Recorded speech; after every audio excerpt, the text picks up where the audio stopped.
Baik, perkenalkan nama saya Yosua Agripa, NIM E105219140, Prodi Ilmu Politik, Fakultas Ilmu Sosial dan Ilmu Politik, Universitas Tanjung Pura.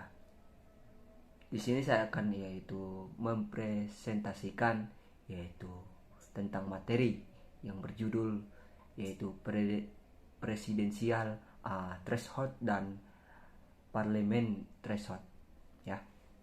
Nah, sebelum itu kita harus tahu apa sih sejarah yaitu dari presidensial yaitu threshold. Nah, di sini sejarah awal mulanya itu pada pemilu 2004. Nah, dari pemilu ke pemilu ya, yang dimana presidensial threshold ini adalah yaitu suatu dapat diartikan yaitu ambang batas ya, yang dimana dari pemilu ke pemilu ambang batas pencalonan presiden dan wakil presiden itu berubah-ubah di Indonesia. Nah, presidensial ini threshold ini pertama kali dirumuskan dalam undang-undang ya nomor 23 tahun 2003 tentang pemilihan umum ya, pemilihan umum presiden dan wakil presiden. Nah, dalam pasal 5 ayat yang keempat undang itu menyatakan bahwa pasangan calon presiden dan wakil presiden itu hanya dapat diusulkan oleh partai politik atau gabungan partai politik yang memperoleh sekurang-kurangnya 15% jumlah kursi DPR atau bisa dibilang 20% dari perolehan suara sah nasional yang dalam pemilu anggota DPR tersebut. Nah, ketentuan ambang batas ini pun yaitu kali pertama diterapkan pada pemilu 2004. Nah, ya inilah bertepatan dengan pertama kalinya Indonesia yaitu melangsungkan yaitu pemilihan umum ya presiden secara yaitu langsung. Dan yang kedua itu sejarah presidensial threshold itu pemilu 2009 yang dimana 5 tahun setelahnya Pilpres 2009 itu besaran presiden threshold ini berubah. Hal itu diikuti dengan berubahnya undang-undang pemilu ya. Pada saat itu pasangan calon presiden dan wakil presiden itu dapat diajukan oleh partai politik atau gabungan yaitu partai politik yang memiliki sekurang-kurang yaitu kalau tidak salah itu 25% ya dari kursi DPR dan 20% itu dari suara sah nasional dalam pemilu legislatif ya. Nah, dengan ketentuan inilah ada 3 yaitu pasangan calon yang mencalonkan diri yaitu presiden dan wakil presiden, yaitu yang pertama itu Megawati dan Soekarno Putri Prabowo Subianto, Susilo Bambang Yudhoyono dengan Budi Utomo, dan Yusuf Kala dengan Wiranto. Nah, di sini pun keluarnya sebagai pemenang itu adalah SBY dan Budiono ya, memperoleh dari 60 yaitu 80% dari anggota DPR dari fraksi yakni fraksi Gerindra, PAN, PKS dan Demokrat, dan meninggalkan ruang sidang sebelum pengesahan yaitu Undang-Undang Pemilu sidang paripurna DPR itu ke 32 masa persidangan dalam 5 tahun ya. Nah, di dalam 2016-2017 di Kompleks Parlemen Senayan Jakarta itu DPR itu mengesahkan yaitu Undang-Undang Pemilu ya. Rancangan Undang-Undang Pemilu menjadi undang-undang setelah melalui mekanisme yang memilih opsi A, yang dimana itu presidensial threshold ini sebesar 20% kursi DPR atau dapat dibilang 25% suara nasional. Nah, jadi yang ketiga itu adanya yaitu sejarah dari presidensial threshold di Indonesia itu tahun 2000 pemilu 2014.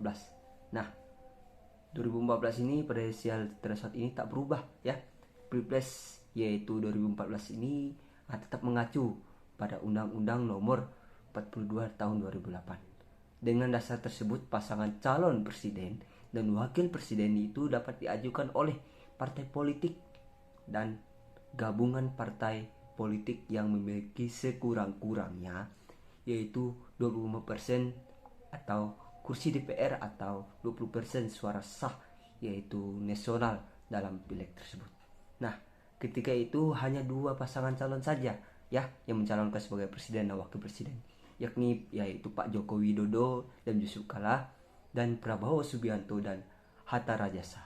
Nah, kali ini dari tahun 2014 ini Jokowi lah yang berhasil menjadi pemenang dengan memperoleh suara 53,15% ya, mengungguli Prabowo Hatta yang mendulang suara 46,84%. Nah, sejarah yang juga dapat dikatakan sejarah presidensial threshold ini pada pemilu 2019. Karena apa? Yaitu presidensial threshold kembali berubah pada Pilpres yaitu 2019. Nah, ketentuan tentang ambang batas itu diatur dalam Undang-Undang ya nomor 7 tahun 2017 yang dimana yaitu tentang pemilihan umum. Nah, pasal 222 undang-undang itu menyebutkan bahwa pasangan calon yang diusulkan oleh partai politiknya atau yaitu gabungan yaitu partai politik peserta pemilu yang memenuhi persyaratan yaitu memperoleh kursi paling sedikit itu 20% dari jumlah kursi DPR dan memperoleh 25% dari suara sah secara nasional. Nah, pada pemilu anggota DPR sebelumnya. Adapun pada Pilpres yaitu tahun 2004, 2009 dan 2014 itu digunakan memperoleh jumlah kursi DPR yang suara sah nasional itu pada hasilnya yaitu pemilu legislatif yang dilaksanakan sebelumnya sebagai presidensial threshold. Nah, pada ketiga gelaran Pilpres tersebut yaitu pileg dilaksanakan beberapa bulan sebelum Pilpres ya. Nah, di sini saya akan menjelaskan yaitu pengertian dari presidensial yaitu threshold. Nah, ambang batas atau disebut dengan threshold.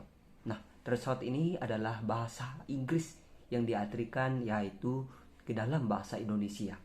Dapat berarti ambang batas. Nah, sedangkan di dalam Kamus Besar Bahasa Indonesia ya, yaitu KBBI,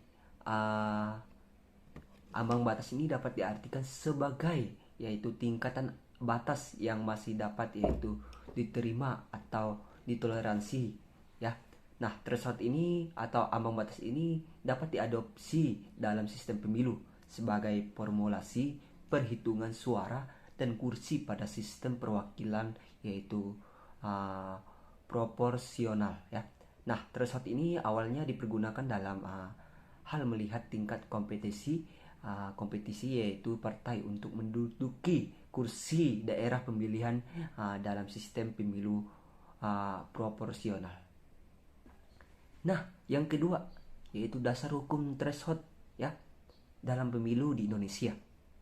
Nah, kata threshold ini dijumpai dalam 3 kasus pengaturan sistem pemilu ya. Nah, ambang batas atau bisa disebut dengan threshold ini yang pertama kali diterapkan di Indonesia saat yaitu menjelang pemilu 2004 yakni electoral threshold yang ditetapkan pada tahun 1959. Ambang batas ini dimaknai sebagai syarat yaitu memperoleh suara maupun kursi bagi partai yang ikut yaitu kembali di pemilu mendatang. Hal ini tertuang dalam Undang-Undang Nomor 3 ya tahun 1999 tentang pemilihan umum, pasal 39 Undang-Undang Nomor 3 tahun 1999 yang menyatakan yaitu untuk dapat mengikuti pemilihan umum berikutnya.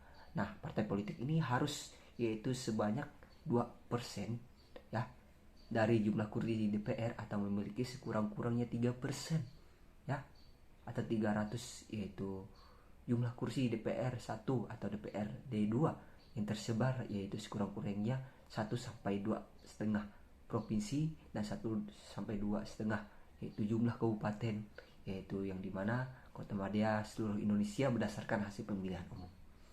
Nah, ketentuan ini dicantumkan kembali pada pasal 143 ayat 1 Undang-Undang Nomor 12 tahun 2003. Inilah yang disebut electoral threshold yaitu batas minimal perolehan yaitu kursi partai agar dapat mengikuti pemilu berikutnya. Nah, yang ketiga adanya yaitu presidensial threshold dalam Undang-Undang nomor yaitu 7 tahun 2017. Undang-Undang nomor 7 tahun 2017 ini tentang pemilihan umum ya, yang menjadi acuan yaitu pemilihan umum merupakan menyederhanakan yaitu penggabungan dari tiga buah undang-undang sebelumnya, yakni Undang-Undang nomor 42 tahun 2008 tahun Pilpres, Undang-Undang nomor yaitu 15 tahun 2011 tentang penyelenggara pemilu, dan Undang-Undang nomor 8 tahun 2012 tentang pemilu anggota DPR, DPD, dan DPRD. Nah, alasan ya penyederhanaan ini dan penggabungan ini dimaksudkan untuk mewujudkan yaitu pemilu yang adil dan berintegritas, menjamin konsistensinya pengaturan sistem pemilu, dan mencegah duplikasi yaitu pengaturan dari ketidakpastian hukum yaitu pengaturan pemilu, dan menemukan masalah-masalah yaitu pengaturan penyelenggara dan peserta pemilu. Nah, sistem pemilihan inilah yang dan manajemen pemilu dan penegakan hukum dalam satu undang-undang ini setidaknya tuh harus mempunyai suatu keadilan dalam sebuah pemilu dan berintegritas. Baik, yang kedua saya akan menjelaskan yaitu tentang yaitu parlemen yaitu threshold. Nah, parlemen threshold ini bisa disebut itu ambang batas parlemen. Dalam bahasa Inggrisnya parliamentary threshold, yang dimana adalah ambang batas perolehan suara minimal partai politik dalam pemilihan umum untuk diikuti dalam yaitu penentuan perolehan kursi di Dewan Perwakilan Rakyat dan Dewan Perwakilan Rakyat Daerah. Nah, ini juga punya alasan ya. Pendukung yaitu aturan ambang batas parlemen ini berpendapat bahwa adanya batas minimal ya, mencegah kelompok kecil dan radikal di parlemen. Hal ini dianggap yaitu baik karena akan menyederhanakan parlemen serta membantu yaitu terbentuknya yaitu suatu pemerintahan dan parlemen yang stabil. Nah, para kritik sistem ini berpendapat bahwa sistem ini cenderung meniadakan wakil rakyat untuk pendukung yaitu partai kecil.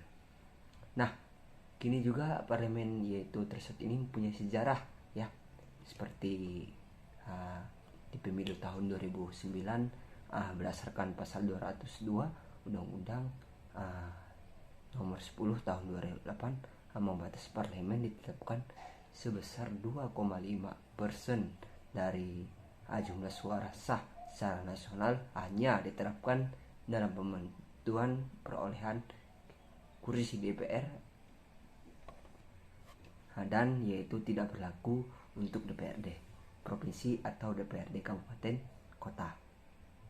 Nah, ketentuan ini diterapkan pemilu 2009. Nah, pemilu 2014 dalam undang-undang yaitu nomor 8 tahun 2012 ambang batas parlemen ini ditetapkan sebesar 3,5% dan berlakunya nasional untuk semua anggota DPR dan DPRD.